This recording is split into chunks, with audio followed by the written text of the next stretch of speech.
दोस्तों इस वीडियो में हम डिस्कस करने वाले सांख्यिकी से संबंधित सभी महत्वपूर्ण सूत्रों को। अगर आपने इस वीडियो को नहीं देखा तो आप जो है अपने एग्जाम में 6 नंबर गंवा सकते हैं। तो यह जो वीडियो आपके लिए बहुत इम्पोर्टेंट है, यानी कि बहुत ही ज़्यादा महत्वपूर्ण वीडियो है, क्योंकि यहीं से जो एग्जाम में 6 नंबर का क्वेश्चन पूछा जाता है। आज इस वीडियो को देखने के बाद आप ना जो है 6 नंबर आसानी से प्राप्त कर सकते हैं। बोर्ड एग्जाम में आपको 6 नंबर का क्वेश्चन जो है इन्हीं सूत्रों से पूछा जाता है। तो ज़रूर इस वीडियो को पूरा देखिए और कोशिश हो तो कि आप अपने जितने भी फ्रेंड हैं उनके साथ इस वीडियो को ज़्यादा से ज़्यादा शेयर कीजिए ताकि उनको भी और हेल्प मिले। तो चलिए, यहाँ पर जो चैप्टर है कक्षा 10 का चैप्टर है सांख्यिकी, जिसको हम बोलते हैं स्टैटिक्स। ठीक है, तो हम क्या करेंगे, यहाँ पर जितनी सांख्यिकी के सभी महत्वपूर्ण सूत्र हैं उनको हम देखने वाले हैं। ठीक है, क्योंकि इन सूत्रों का बहुत ज़्यादा प्रयोग होता है। जो हमें प्रश्न जो पूछा जाता है 6 नंबर का, इन्हीं सूत्रों के आधार पर पूछा जाता है। तो सबसे पहला पॉइंट है माध्य, यानी कि माध्य जिसको हम बोलते हैं इंग्लिश में मीन। तो माध्य निकालते कैसे, लेकिन इसके भी 2 टाइप होते हैं, यानी कि 2 शर्तें होती है इसकी भी। अब देखिए 2 प्रकार कैसे होते हैं। नंबर 1 प्रकार है इसका अवर्गीकृत आंकड़ों का माध्य, यानी कि जब आंकड़े आपको अवर्गीकृत दिए हों तो आप माध्य कैसा निकालेंगे। तो अवर्गीकृत आंकड़ों का माध्य ज्ञात करने के लिए जो हमारा सूत्र होता है वो माध्य, जिसको हम यानी कि जिस माध्य को हम x बार से रिप्रेजेंट करते हैं या x बार से प्रदर्शित करते हैं, ये चीज़ ध्यान रखना है। ठीक है, तो माध्य बराबर होता है आंकड़ों का योग बटे आंकड़ों की संख्या। अगर आपको ये तो याद नहीं रहता है तो आप इसको इस तरह से याद कर सकते हैं, सिग्मा x बटे n। सिग्मा x क्या है, x हमारी क्या है, आंकड़ों का योग, यानी कि आंकड़े दे रखे हैं x, और सिग्मा का मतलब होता है योग, यानी कि जितने भी हमें आंकड़े दिए गए उन सभी का योग। n का मतलब होता है जितने आंकड़े दिए गए उनकी संख्या, यानी कि आंकड़े कितने दिए गए उनकी हम संख्या लिखेंगे। तो पहले आप एग्जाम्पल को समझिए तो और जो अच्छा होगा कि आपको इस तरह से जो है इसको और अच्छे से समझ जाएंगे। तो एग्जाम्पल देखिए, यहाँ पर एग्जाम्पल दिया 4, 5, 6, 7, 8।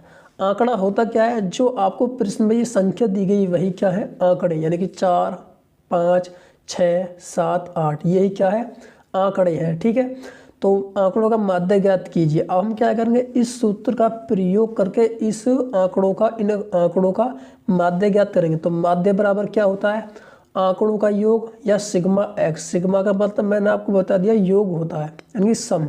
x क्या है, आंकड़े। ठीक है, यानी कि आंकड़ों का योग, और n क्या है, आंकड़ों की संख्या।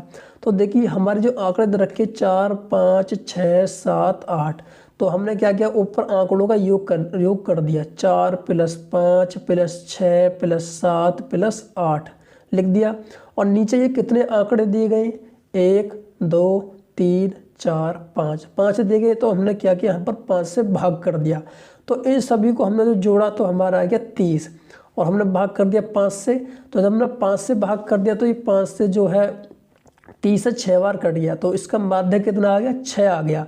ठीक है, तो देख सकते हैं बीच का माध्य का मतलब बीच का। तो देखिए इधर भी 2 छोड़ दिया और इधर भी 2 छोड़ दिया, बीच में क्या बैठा है, 6 बैठा है। तो इसका माध्य कितना हो जाएगा, 6 हो जाएगा।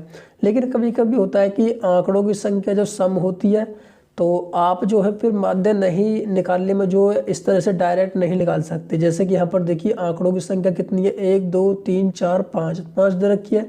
2 आपने इधर छोड़ दिया, 2 आपने इधर छोड़ दिया, बीच में कौन बैठा है, 6। लेकिन कभी कभी ऐसा होता है अगर ये 8 नहीं होता, 4, 5, 6, 7 होता तो हम नहीं निकाल सकते, क्योंकि 2 इधर छोड़ दिया और 2 इधर छोड़ दिया, तो बीच का नहीं निकाल सकते। तब हमें क्या करना पड़ता है कि माध्य के निकालने के लिए हम इस सूत्र का प्रयोग करते हैं। ठीक है, अब दूसरा टाइप है इसका, दूसरा प्रकार है इसका, जब वर्गीकृत आंकड़ों का माध्य, यानी जब आंकड़े आपको वर्गीकृत दिए हों तब हम क्या करते हैं कि इसमें वर्गीकृत आंकड़ों का माध्य निकालने के लिए जो है 3 प्रक्रिया होती है, 3 विधि होती है जो आपने पढ़ी भी होंगी। एक को बोलते हैं, जो पहली विधि है उसका नाम है प्रत्यक्ष विधि, जिसको इंग्लिश में बोलते हैं डायरेक्ट मेथड। ठीक है, जिसको इंग्लिश में बोलते हैं डायरेक्ट मेथड, और हिंदी में बोलते हैं इसको प्रत्यक्ष विधि। तो इसका सूत्र होता क्या है, माध्य जिसको हम पहले बोल चुके हैं कि x बार से प्रदर्शित करते हैं। तो माध्य बराबर होता है सिग्मा fi xi बटे सिग्मा fi। लेकिन किसी किसी किताब में आपको इस तरह देखने को मिलेगा, यानी कि सिग्मा fx बटे सिग्मा f, यानी कि इनके साथ में i नहीं लगा मिलेगा। तो यहाँ पर दे सिग्मा fx बटे सिग्मा f। ठीक, x क्या है यहाँ पर, x एक मध्यमान, यानी कि जो हमें वर्ग अंतराल दिया उनका क्या है ये मध्यमान, जिसको हम बोलते हैं x। f क्या है बारंबारता। उन दोनों की गुणा करेंगे और गुणा करने के बाद सिग्मा लगा हुआ, सिग्मा का मतलब हो गया योग, यानी कि fx का योग। और जो नीचे क्या दे रखा है सिग्मा f क्या हमारी बारंबारता, यानी कि जो बारंबारता दी है उसका योग सिग्मा f। ठीक है, तो आपको जो कभी कभी ऐसा होता है कि आपको इस तरह को देखने को मिल जाए किसी किसी किताब में, तो मैंने यहाँ पर लिख दिया है कि जहाँ सिग्मा एफ आई बराबर सिग्मा f। ठीक है, ये दोनों क्या है एक दूसरे के इक्वल है। ठीक है, कभी कभी आपको आई लगा मिल जाए, किसी किताब में आपको आई नहीं लगा मिलेगा। अब इसकी दूसरी विधि होती है कल्पित माध्य विधि। ठीक है, दूसरी विधि होती है इसकी कल्पित माध्य विधि। तो हम पहले इसके दूसरी विधि को देख लेंगे। दूसरी विधि है इसकी कल्पित माध्य विधि। ठीक है, जिसको इंग्लिश में बोलते हैं अस्यूम्ड मीन मेथड। ठीक है, तो इसके सूत्र होता है माध्य, जिसको हमने पहले ही बोल चुके हैं, x बार से प्रतिशत करते हैं। माध्य बराबर a plus sigma F D I बटे सिग्मा एफ आई। ठीक है, तो a क्या है यहाँ पर कल्पित माध्य, a क्या है यहाँ पर कल्पित माध्य, जिसको हम कल्पित माध्य मानते हैं उसको a लिखा गया है। ठीक है, और डी आई क्या है, डी आई बराबर होता है x माइनस ए, एक्स आई माइनस ए। कभी कभी आपको आई नहीं मिलेगा, मैंने बोला पहले किसी किताब में आपको आई लगा नहीं मिलेगा। ठीक है, कभी कभी आपको d बराबर x माइनस ए लिख करके दे देगा। जब आप d बराबर हम कैसे निकालते हैं x माइनस ए, तब आपको d का मान यहाँ से इसको फॉलो करके जब d का मान इसमें रखोगे तब आप जो है इसका कल्पित माध्य विधि से माध्य ज्ञात कर सकते हैं। ठीक है, अब आती है दो विधि होगी है, लेकिन अब इसकी तीसरी विधि और है। तो तीसरी विधि को हम देख लेंगे। तीसरी विधि क्या है, तीसरी विधि है इसकी पग विचलन विधि। तो दोस्तों तीसरी विधि है पग विचलन विधि, जिसको बोलते हैं स्टेप डेविएशन मेथड। ठीक है, इंग्लिश में बोलते हैं स्टेप डेविएशन मेथड। तो माध्य बराबर x, जिसको हम x बार से प्रदर्शित करते हैं, तो माध्य बराबर होता है a plus H into sigma F I U I बटे सिग्मा एफ। ठीक है, जहाँ मैंने लिखा है a क्या है कल्पित माध्य विधि, जो हम पहले विधि में पढ़ चुके हैं, कल्पित माध्य जिसको कल्पित माध्य विधि में हम पढ़ चुके हैं। तो a क्या है यहाँ पर कल्पित माध्य है, और यू आई हम कैसे निकालते हैं एक्स आई माइनस ए बटे एच। ठीक है, तो हमें यहाँ से यू आई मिल जाएगा। तो अब h क्या है वर्ग अंतराल, यानी किसी वर्ग अंतराल दिया है हमारा 0 से 60। ठीक है, जैसे कि यहाँ पर दिया है 50 से, लिख लिया हमने 50 से 60, तो इसका अंतराल क्या हुआ ये, यानी कि 50 के और 60 के बीच अंतर कितना होगा 10 का। तो 10 क्या है हमारा h, तो यहाँ पर h क्या है वर्ग अंतराल या वर्ग माप। ठीक है, a हम पढ़ चुके हैं, और यू आई बराबर होता है एक्स आई माइनस ए बटे एच। ठीक है, ये पग विचलन विधि का सूत्र है। जब यू आई को मेथड को अपनाएंगे और यहाँ पर जो है यू आई का मान पुट करके आप जो है यहाँ से माध्य ज्ञात कर सकते हैं। ठीक है, तो अब हमारा दूसरा है माध्यिका या माध्यक। ठीक है, दूसरा है हमारा दूसरा सूत्र है माध्यक या माध्यिका, जिसको हम बोलते हैं इंग्लिश में मीडियन। या आपसे माध्यक पूछे या माध्यिका पूछे, दोनों को नाम क्या है एक ही है। अगर माध्यक बोले तो माध्यिका, माध्यिका ही माध्यक है, इसी तरह समझिए। ठीक है, दोनों क्या है एक ही नाम है। तो इसमें भी दो टाइप होते हैं, यानी कि दो प्रकार होते हैं। अवर्गीकृत आंकड़ों का माध्यक, यानी कि जब आंकड़े आपको अवर्गीकृत दिए हों तब हम जो है यहाँ पर जी दो शर्तें लगती हैं। जब आंकड़े आपको अवर्गीकृत दिए हों, यानी कि जब n क्या है यहाँ पर n पदों की संख्या, यानी कि जो आपको आंकड़े दिए गए उनके पदों की संख्या कैसी है। जब आपको आंकड़ों की संख्या विषम हो, यानी कि n क्या हो विषम, आंकड़ों की संख्या क्या माना हमने n माना है, तो अगर n विषम हो तो हम किस सूत्र का प्रयोग करेंगे माध्यक बराबर n प्लस 1/2वां पद। कैसे देखिए एग्जाम्पल के तौर पर समझिए। यहाँ पर मैंने एग्जाम्पल लिया 4 5 6 7 8।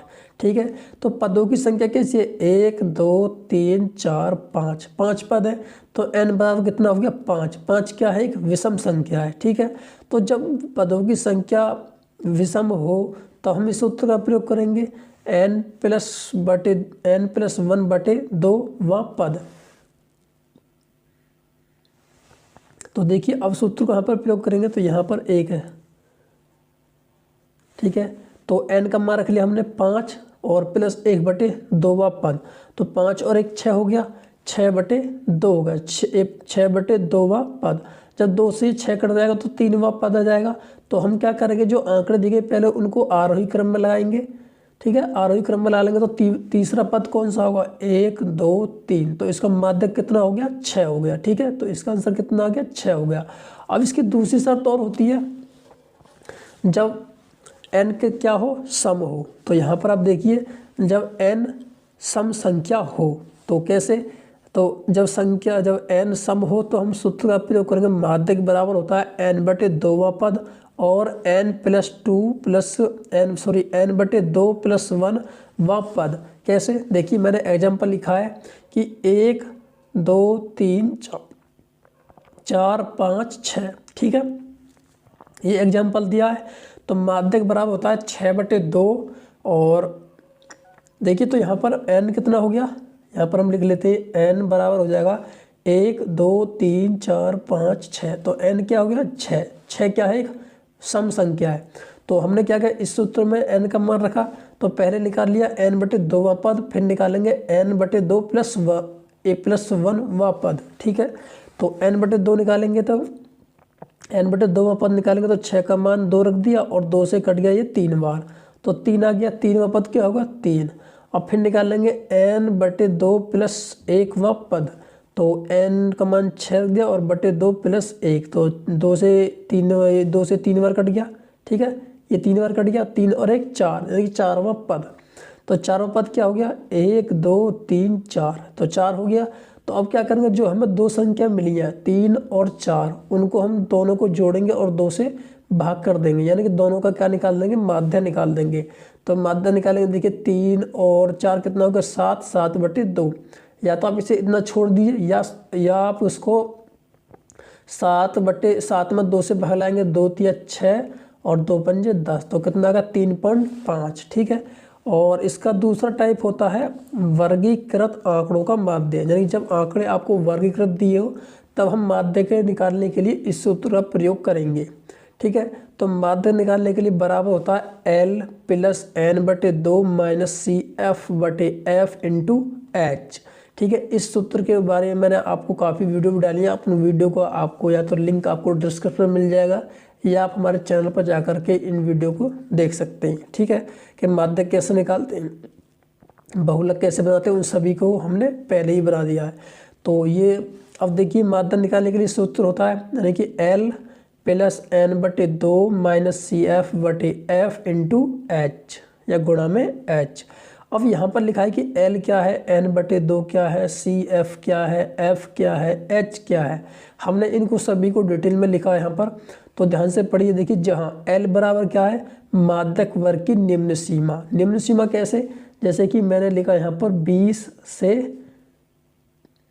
30, ठीक है, 20 से 30। तो ये मैंने क्या लिखा, माध्यक वर्ग लिख लिया। जो पहली संख्या होती है उसको बोलते हैं निम्न सीमा, और जो बाद वाली संख्या होती है उसको बोलते हैं उच्च सीमा, ठीक है। तो यहाँ पर निम्न सीमा क्या होगी, 20 होगी। तो L का मान कितना हो गया, 20। तो यहाँ पर लिखा है L बराबर माध्यक वर्ग की निम्न सीमा, तो L कितना हो गया, 20। N क्या है, बारंबारताओं का योग, ठीक है, N क्या है, बारंबारताओं का योग। और H क्या है, वर्ग माप, यानी कि वर्ग माप मतलब इन दोनों के बीच का अंतर कितना हो गया, H, यानी कि इन दोनों के बीच का अंतर कितने का आएगा, 10 का आएगा, और 10 जो है क्या है H है। CF क्या होता है, संचयी बारंबारता। जो हम CF निकालेंगे तो हमें क्या मिलेगा, आपको CF को जो निकालेंगे वो संचयी बारंबारता होती है। F क्या है, बारंबारता। जो हमें बारंबारता दी है जिसको हम फ्रीक्वेंसी बोलते हैं, तो वही क्या है, बारंबारता। F को हम बारंबारता बोलते हैं, ठीक है। तो अब है हमारा सूत्र नंबर 3। सूत्र नंबर 3 है बहुलक, जिसको हम बोलते हैं इंग्लिश में मोड, ठीक है। इसके भी दो प्रकार होते हैं। जब अवर्गीकृत आंकड़ों का बहुलक, यानी जब आपको आंकड़े वर्गीकृत दिए हो तो आंकड़ों का बहुलक कैसे निकालते हैं। बहुलक है क्या, उसको मैंने यहाँ पर भी लिखा है कि बहुलक बराबर होता है दिए गए आंकड़ों के समूह में, यानी कि जो हमें आंकड़ों का समूह दिया है सबसे अधिक बार आने वाले पद को बहुलक कहते हैं। यानी कि कोई हमें आंकड़े दिए गए हैं और जो उनमें संख्या बार बार रिपीट हुई है उसी को हम क्या बोलेंगे, बहुलक बोलेंगे। जैसे कि यहाँ पर एग्जाम्पल समझिए आप, यहाँ पर लिखा है 1 3 5 7 3 2 1 3 3 4 3 5, ठीक है, ये आंकड़े दिए गए। अब यहाँ पर बहुलक क्या हो जाएगा, यहाँ पर आप देखिए सबसे जो ज़्यादा बार जो अधिक बार कौन सी संख्या रिपीट हुई है, देख सकते हैं 1 कितनी बार है, 2 बार, और 3 1 2 3 4 5, 3 कितनी बार हुआ, 5 बार। अब से 5 देखिए कितनी बार हुआ, 1 2 बार, तो 5 कितनी बार आया, 2 बार आया है। और 7 कितनी बार आया है, 1 बार आया है। इसी तरह से 2 कितनी बार आया है, 1 बार आया, 2 1 कितनी बार, 2 बार आया। तो सबसे ज़्यादा बार कौन आया यहाँ पर, 3 आया। जो ज़्यादा बार आएगा वही क्या है, बहुलक है। तो यहाँ पर बहुलक क्या हो जाता है, 3 हो जाता है। अब इसका दूसरा प्रकार होता है वर्गीकृत आंकड़ों का बहुलक, यानी कि जब आपको आंकड़े जो है वर्गीकृत आंकड़े दिए हों तो हम कैसे किस सूत्र का प्रयोग करेंगे। तो बहुलक बराबर होता है L plus F1 minus 0/2 F1 minus F0 minus F2 into H, ठीक है। ये हमें जब आंकड़े वर्गीकृत दिए हों तो हम जो बहुलक ज्ञात करने के लिए इस सूत्र का प्रयोग करते हैं, जो होता है L plus F1 minus F0/2 F1 minus F0 minus F2 गुणा H।